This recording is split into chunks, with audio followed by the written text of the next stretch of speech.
And this type of bias, the withdrawal or dropout bias, can be prevented by the intention to treat analysis.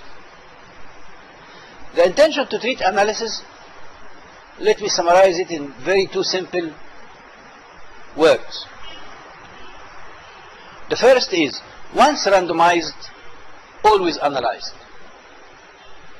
Once randomized, always analyzed. This patient has been randomized into one of two groups. So you have to analyze the result of this patient. And if you don't have a tight result, put him in the failure group. Okay?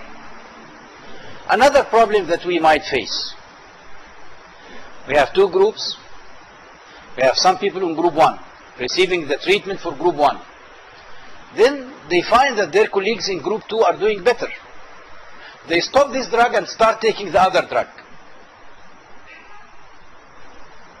How are you going to analyze this?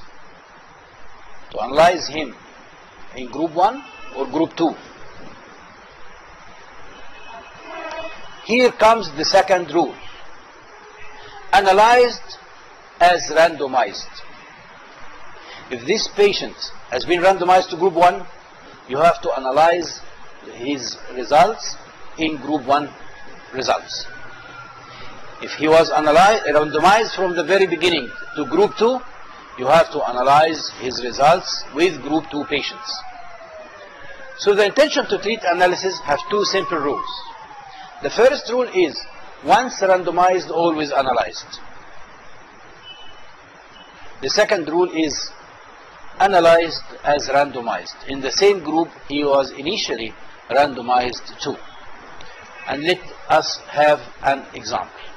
Here, the intention to treat analysis, all the participants are included in the analysis as part of the group to which they were initially randomized, regardless of whether they completed the study or not, using the last available result.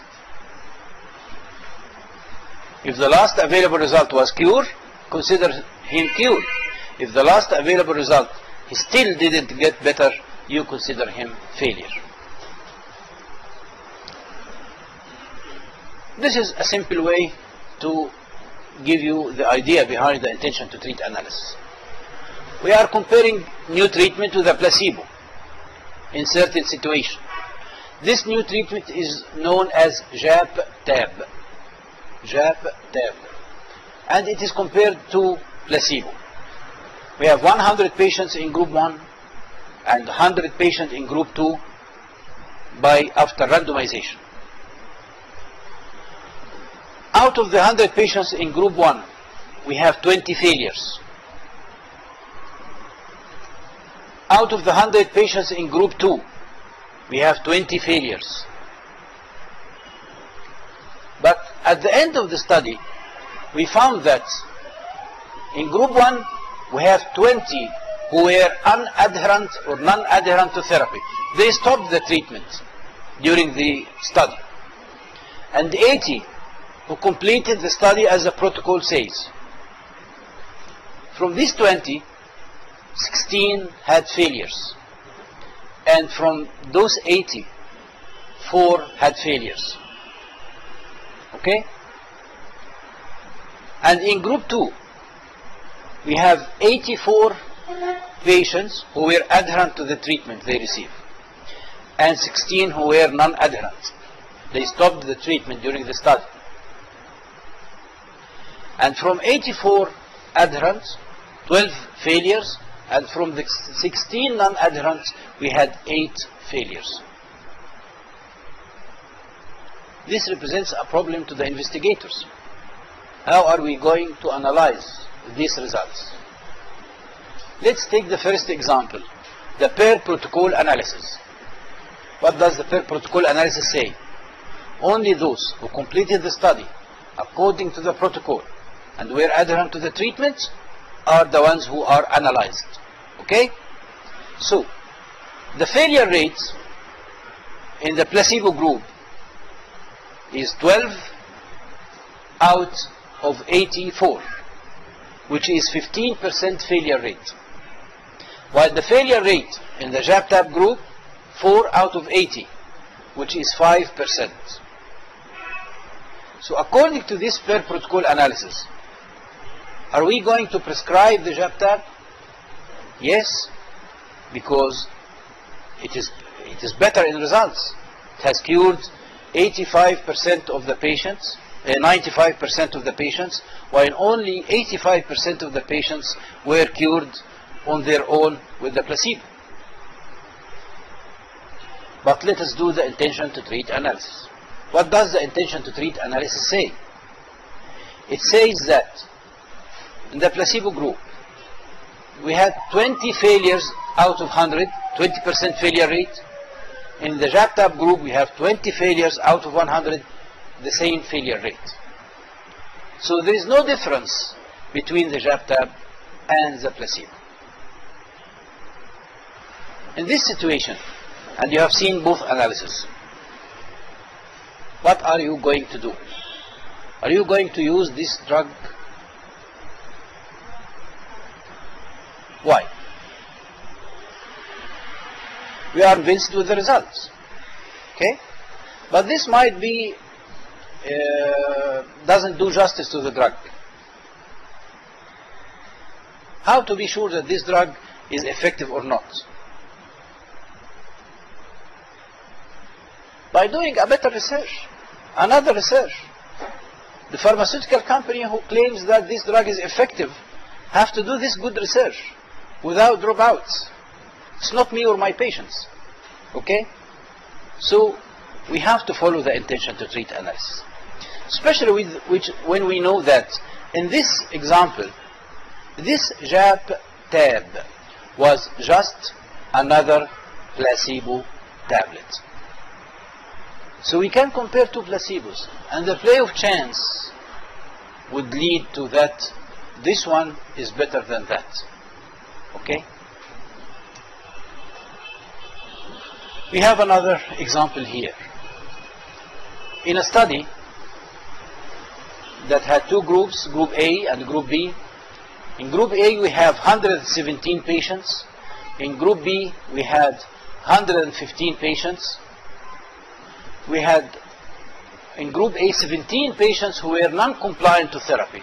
They stopped the treatment. And in Group B we had 8 non-compliant to therapy. They stopped the treatment. And when we analyzed the p-value, we discovered that there is no statistically significant difference between the numbers in the two groups. And this might be reassuring to us that the dropout rate is similar in both groups. So when we do the per protocol analysis, we had 117 patients on the start, 17 dropped out, 100 patients remained. Out of those 100 patients, only 96 got cured. So we have a cure rate of 96%. In Group B, we started with 115, 8 dropped out, we ended with 107. Out of those 107, 82 patients got cured, so we have a cure rate of 77%. And look at the p-value. It is very highly statistically significant. It is 0.0001. I need one of you to tell me, what does it mean, 0.0001? What does it mean?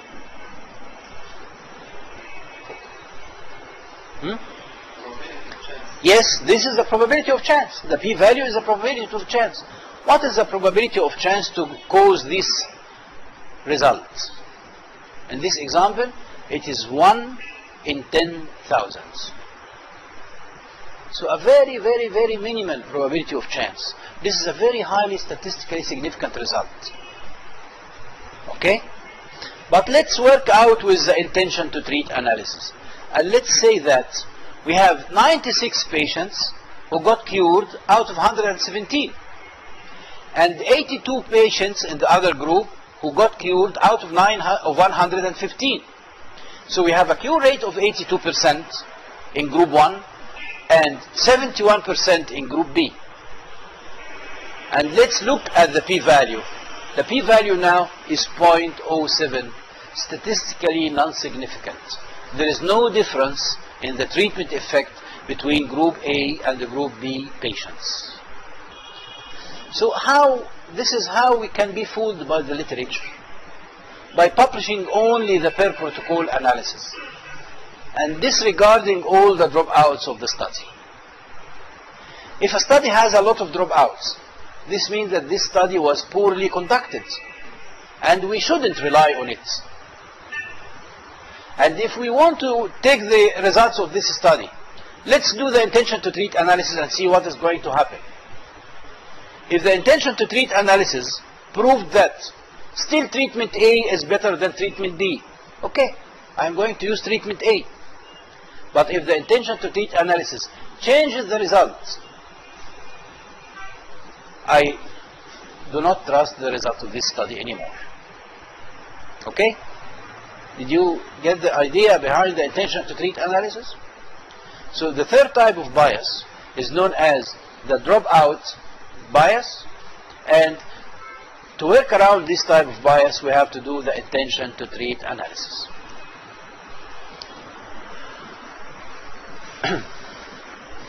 Critical appraisal can be defined as the process of systematically examining research to assess its validity, its results, and its relevance to our practice before using this result of the research in the decision-making process.